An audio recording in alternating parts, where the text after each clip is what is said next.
시작하겠습니다. 안녕하십니까.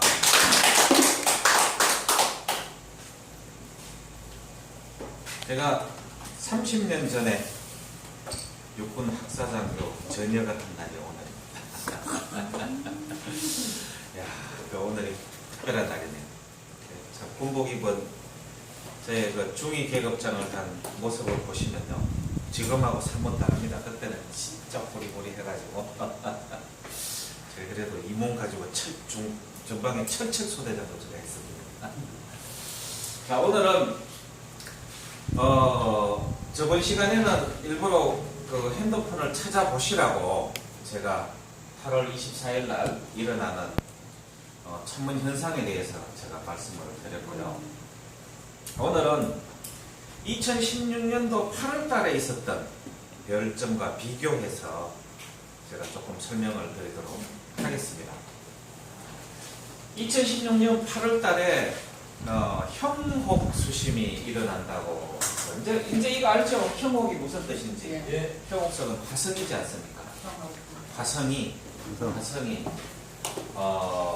쉽게 얘기하면은 전쟁의 화신인 화성이 어떤 별에 이렇게 특별하게 미치면은 이제 안 좋은 일이 벌어진다는 그런 뜻입니다. 이게 그 심수짜리, 동양별짜리 심수짜리, 이게 정갈짜리를 얘기하거든요. 그 동양별짜리 심수짜리에 화성이 갖다 붙으면은 안 좋은 일이 일어난다, 이런 뜻이에요. 그래서 2016년도에 사실은 제가 이거를 경고를 상당히 많이 했습니다.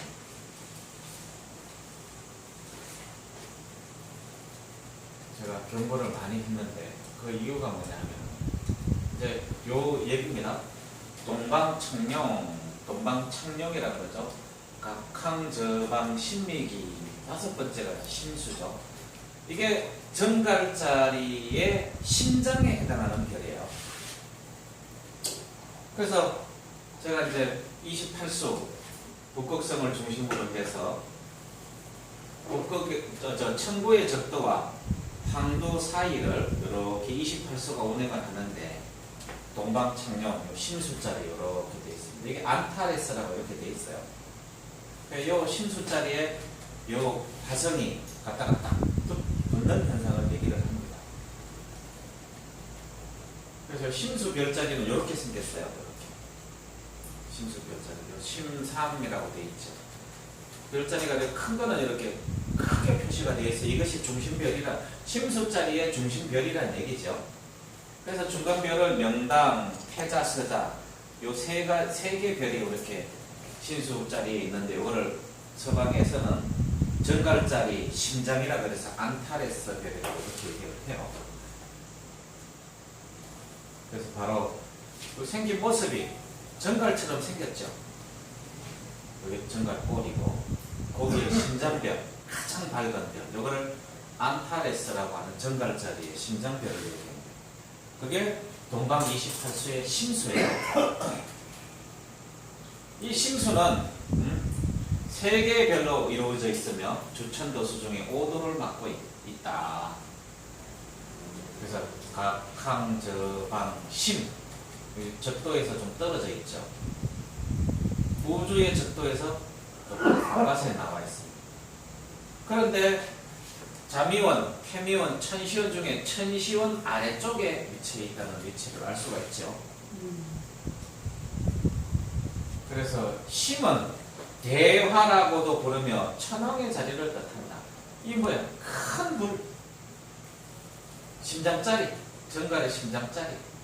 3개의 별 중 가운데 별은 명당이라고 부르며, 가운데 별은 명당이라고 부르며, 색 중에 제일 큰 별로 천자의 바른 자리가 되니 천하의 상과 불을 주관한다. 그런데 이 심수자리에 화성이 와서 딱 붙었어요. 그럼 어떻게 됩니까? 이게 뭐예요? 천자의 바른 자리, 임금이 불을 가까이 한 거예요. 그러니까 좋을 리가 없죠.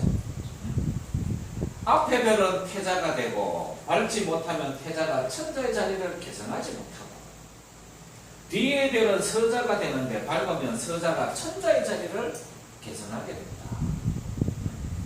3개의 붉은 별로 되어 있다.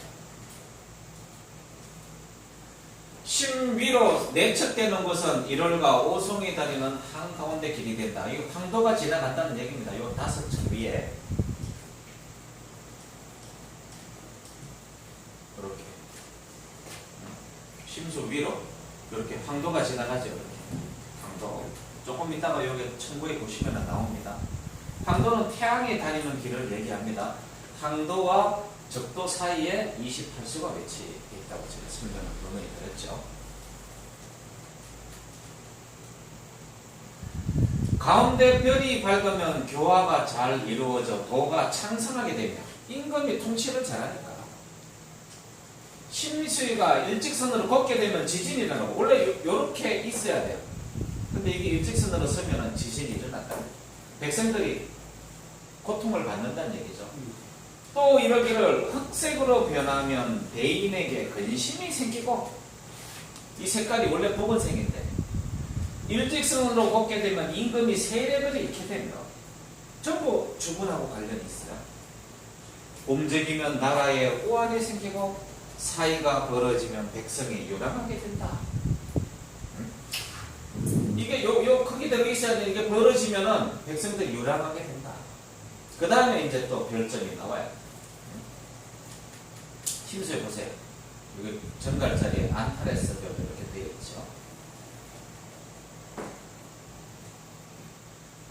그런데 이 별자리에 금성이나 화성이 범하면 난리로 인해 온 나라가 피를 보게 되고 토성이나 목성이 범하게 되면 길하게 되며 일식 또는 월식이 일어나면 길하고 달무리가 생기면 병난이 일어나며 화성이 와서 머무르면 나라에 임금이 없게 되고 객성이나 폐성이 범하면 천하가 병난을 해 화폐해진다. 화성이 순행을 하다가 머문다는 얘기는 샥 역행을 하다가 잠깐 머물다가 다시 순행을 해요. 그때 이렇게 딱 붙어버려요. 이 현상이 화성이 와서 머무른다는 게 순행을 하다가 역행을 하다가 다시 순행할 때 그때 잠시 머물어요. 그거를 얘기합니다. 그럼 어떻게 된다고요? 임금이 없게 된다. 범에도 난리로 인해 온 나라가 피를 보게 된다. 임금이 죽으면 전쟁이 일어나죠. 여기 심수자리에 화성이 자 기원전 2011년 8월 28일 날 정갈자리 심수자리에 화성이 와서 침범을 했어요. 기원전 211년 8월 28일 요 사이를 보세요. 심수자리를 화성이 침범했어요. 정갈자리에 들어왔죠. 2016년 8월 24일 정갈자리에 화성이 들어와서 화성이 이렇게 오다가 거꾸로 갔다가 요 멈췄다가 다시 또 내려갔어요. 이 현상이 2000년 만에 생긴 거예요.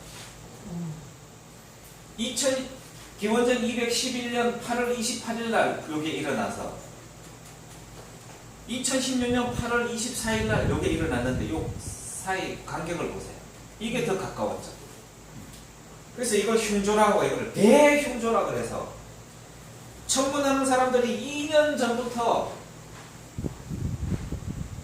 동양삼국에 큰 문제가 생긴다고 경고를 했어요. 저는 이 사실을 알고 있었죠.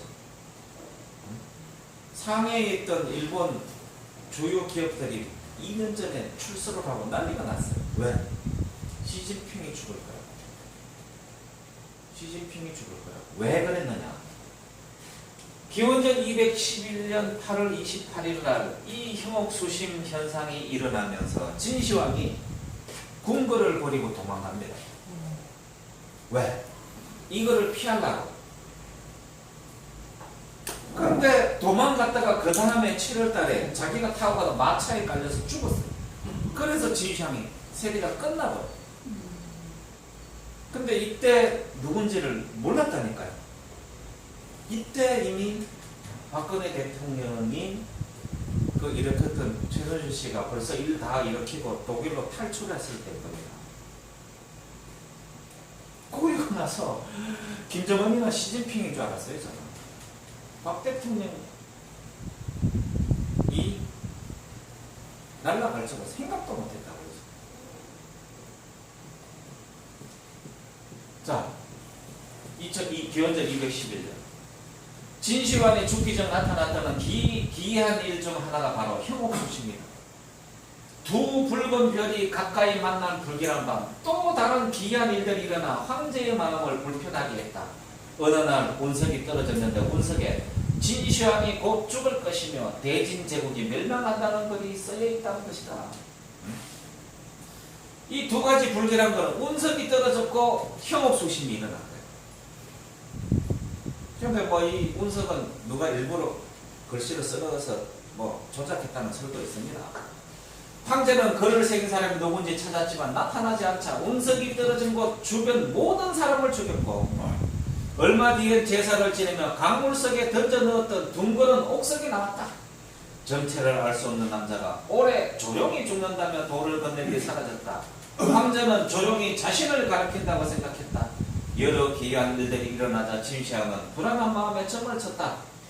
이동이 길하다는 전개가 나오자 백성들을 이제시키고 자신은 전국 순행에 나섰다. 가을에 시작된 순행은 이듬해 여름까지 이어졌다. 그는 순행 중 병을 얻어 숨졌다. 형옥수시 나타난 이듬해 7월이었다. 자기 마차 밑에 갈려 죽었다고. 그러니까 하늘이 징후를 보였는데 그거를 알고 도망을 간 거예요. 그러나 우리 조선왕조실록에 우리 성군들이 얘기했던 것처럼 진짜 월대에 나가서 부복을 하고 하늘에 빌거나 자기 마음을 다시 정갈이하고 백성들의 통치를 돌보거나 했어야 되는데 그것만 피해가려고 도망을 간 거죠, 사실은. 기거만. 네. 그리고 4일 있다가 2016년 8월 28일 날 제가 저번에 한번 말씀드렸죠. 베들레헴의 별이 떴어요. 이 형옥수심이 일어나고 나서 8월 28일 날. 이게 뭐냐면은 여기 보시면은 요 두 개의 별이 이렇게 겹치는 거예요. 8월 28일 날. 이거를 서양에서는 목성과 금성이 이렇게 합하면은 서양에서는 굉장히 길조라고 얘기를 했어요. 저번에 한번 설명을 드렸죠. 이게 바로 동방박사 3인이 요 베들레헴의 별이 뜬 요 별자리가 가리키는 쪽에 가서 바로 말마국간에 있는 예수를 영접했다고 해서 이것이 그렇게 2000년 동안 영음시된 그 별이에요. 그런데 이 목성과 금성이 합하는 이 현상이 2016년 8월 28일 날 동시에 일어났다고. 8월 24일 날 형옥수심이 일어나고. 그게 뭡니까?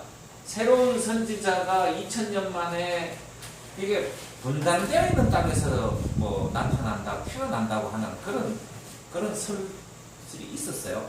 그래서 제가 말씀드렸죠. 우리나라에 분단된 땅이 뭐 우리나라밖에 더 있습니까?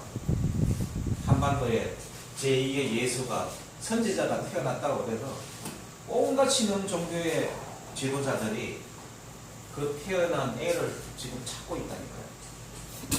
지금 몇 살 됐어요? 16, 17, 18, 19, 4살 됐네. 그래서 온 종교가 난리 나고 기독교도 난리가 났었어요. 베들레헴의 별이 2000년 만에 떠서 다시 구원할 예수가 이 땅에 왔다. 예수가 왔는지 석가가 왔는지 부처가 왔는지 뭐 공자가 왔는지 모르겠죠. 근데 천문요초의 내용은 다르다고. 제가 그때도 말씀드렸지만 서양에서는 이것이 길조라 얘기하지만 행하는 자와 당하는 입장에서 보면 이것은 흉조가 될 수밖에 없어요. 금붕목이다. 당연하죠. 그때는 핍박받던 상태에서 봤을 때는 길조가 될 수가 있겠지만 오성에 있어서 목성이 토성과 합하면 내란이 발생하고 기근이 온다. 수성과 합하면 반란을 모의하고 기존의 일을 변경한다. 화성이 합하면 기근이 들고 감옥이 된다. 금성이 합하면 40사람이 죽어서 상복 입은 사람이 많게 되고 합했다가 다투면 나라 안에 내란이 일어나고 야전에서는 군사들이 패배하며 홍수가 발생한다. 이게 뭡니까? 사람이 많이 죽어서 상복 입은 사람이 많게 된다. 길조가 아니죠. 실제로 이 베들레헴의 별이 일어나고 어떻게 됐습니까? 수많은 애들이 다 잡혀 죽었죠. 몰살을 당했지 않습니까? 그 동양에서는 이게 길조가 아니라 10,000년 동안, 12,000년 동안 부도의 역사를 지키고 온 마고의 후손들이 여기에 있지 않습니까? 그게 다 사회에 퍼진 마고의 백성들을 교육하고 마고의 역사를 복원시켜서 전파해줘야 될 한부와 권사들이 이 땅에 다 들어왔다. 그분들이 다 지도자예요. 그래서 한반도 만주가 그렇게 중요하다고 제가 설명을 드리는 거예요. 8월 24일 날 화성과 금성이 조우를 합니다. 저번 시간에 제가 핸드폰으로 검색해 보시라고 정확히 이렇게 조우를 탁 해요. 천문요초 태백성 금성편에 금성이 형국성을 화성을 범하면 태자가 불안하게 되고 영토를 잃게 된다. 화성 형옥성 편에 태백성과 서로 범하면 임금이 죽고 병난이 일어난다. 남방 주작 성수 자리를 지나면서 크로스가 되는데 그러면 이거와 도대체 2016년도에 일어났던 이 형옥수신 이거와 도대체 우리나라 한반도에 어떠한 영향을 미칠 것인가? 8월 24일 이거를 섣불리 봐서는 안 된다. 2016년 8월 24일 경고 그 날짜도 같죠.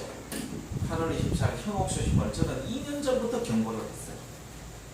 그게 중국인 줄 알았어. 왜? 시진핑도 사실은 서한 사람이거든. 진시황도 서한에서 탈출했다가 죽었잖아. 근데 그게 한반도로 왔잖아요. 그러니까 이것은 동양상국에서 보이는 별자리이기 때문에 동양상국이 다 비켜갈 수가 없어요. 아베가 저짓거리 하는 것도 저것들이 진짜 누구 예언 맞다나 뭐 국가 간의 분쟁을 제가 조장하는 건 아닙니다. 저 섬도가 그냥 바닷속으로 기어 들어가려고 작정을 하고 부도의 나라에다가 칼을 대는 건지 요즘 막 그냥 요즘 그래서 화가 좀 제가 좀 많이 납니다. 구한말 상황과 어쩌면 이렇게 똑같고 그 다음에 지금 뭐 만일 하면은 백성들은 금방 이렇게 흥분을 해서 하지만 사실 실리를 따져야 되거든요. 아쉬운 상황이기도 합니다.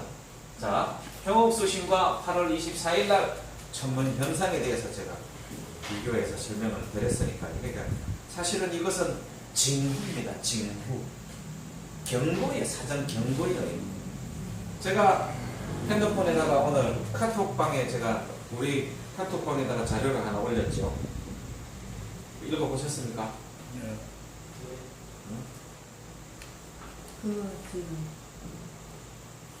제가 다시 한번 읽어드릴게요. 이게 이거하고도 관련이 있어요. 이게 읽어보시라고 전파하라고 그럽니다. 그러니까 조선왕조실록에 보면 왕이 할 수 있는 것은 아무것도 없어요. 천시원에 객성이 침범을 했어요.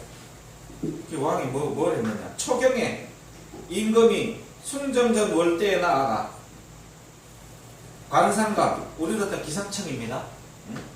문광도와 안국빈에게 입시하라 명하고 성변을 관측하라 했다. 성변이 뭡니까? 천시원에 갖다 객성이 확 침범을 한 거야.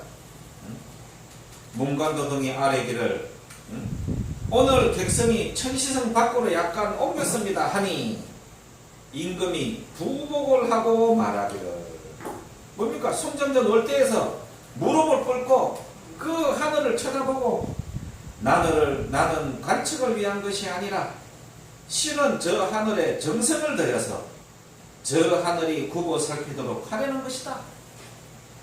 왕이 백성을 대표해서 대신해서 하늘에 구하는 거예요. 그게 천선민족이 할 수 있는 당연한 거죠. 만약 나의 몸에 재앙이 있다고 한다면 어찌 길이 걱정할 필요가 있겠느냐. 내가 하늘에 벌을 받아서 내 몸 하나가 아프다면 그냥 내가 받겠다. 그러나 나라를 위하여 실로 무궁한 우려가 있으니 어찌 내 몸을 돌보겠는가. 응? 천문서의 내용을 듣건대 이 천문요초를 얘기하는 겁니다. 그 점이 불길하여 만약 병화가 아니면 반드시 기근이 있다고 하였다. 응? 중국과 우리나라는 분야가 같으니 같은 영향권에 있으니 응? 저들이 만약 불안하다면 우리나라가 먼저 그 해를 받을 것이다. 그러니 어찌 내가 이 하늘이 보이는 저 지문을 두고 내가 대궐로 들어가 편히 잘 수 있느냐. 뭐 이렇게 얘기하니까 막 신하들이 겨우 얘기하니까 이설에 몸을 상할까 밤이설에 몸을 상할까 두렵습니다 하니까 겨우 이제 신하들이 설득을 해서 침소로 들어갔다고 하는 그런 내용이 조선왕조실록에도 수없이 써져 있어요. 그거 뭐냐? 하늘 민족의 백성을 대표하는 대표자가 하늘의 얘기를 하면 들어준다고.